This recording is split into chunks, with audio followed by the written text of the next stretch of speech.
இப்பொழுது இப்போ மேம்பட்ட விருப்பத் தெரிவுகளில் நாங்கள் இன்னொரு விஷயத்தை பார்க்கலாம். புதிய வீடு கூறு ஒன்றை பதிவு செய்தல். அதாவது நீங்கள் ஏற்கனவே F1இல் நிரற்படுத்தலில் எடுத்த லிஸ்டிங் ஸ்டேஜில் எடுத்த வீட்டுக்கூறுகளுக்கு மேலதிகமாக ஏதாவது ஒரு வீட்டுக்கூறு இருக்கும் இடத்தில் நீங்கள் அந்த புதிய வீட்டுக்கூறை பதிவு செய்யலாம். அதற்கு புதிய வீட்டுக்கூறு பதிவு என்னும் தெரிவு செய்து நெக்ஸ்ட்டை கொடுத்தீங்களாக இருந்தால்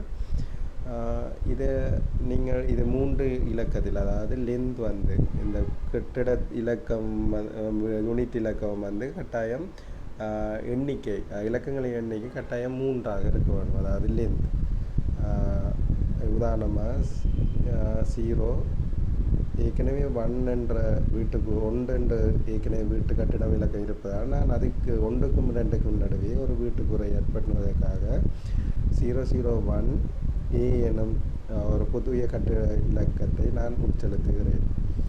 அதுக்காக வீட்டுக்கூறு வந்து 001 எனும் புதிய கூறின் இலக்கத்தையும் உட்செலுத்தியவுடன் இதில் நீங்கள் அது வீட்டுக்கூறின் வகை என்று கேட்கும், வசதி உள்ளார் என்று கேட்கும். கொடுத்த எண்ணிக்கை 1 என்று கொடுத்தவுடன் தொடர் இலக்கம் 1. இதில் அவருடைய பேர் கேட்கும். பேர் வந்து ஜோன் என்று கொடுப்போம். முகவரி கொழம்பு.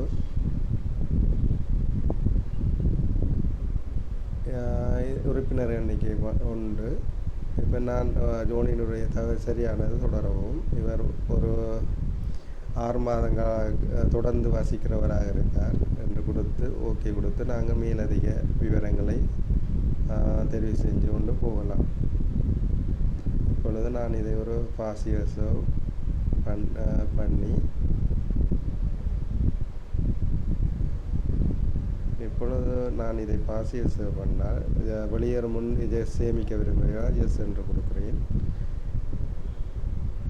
இப்பொழுது நாங்கள் உட்செலுத்திய வீட்டுக்கூறை புதிதாக ஆட் பண்ணிய வீட்டுக்கூறை பார்ப்பதற்கு கணக்கெடுத்தலுக்கு சென்று தேடவும் என்ற பதிவை கொடுத்தீர்கள் என்று சொன்னால் இதில்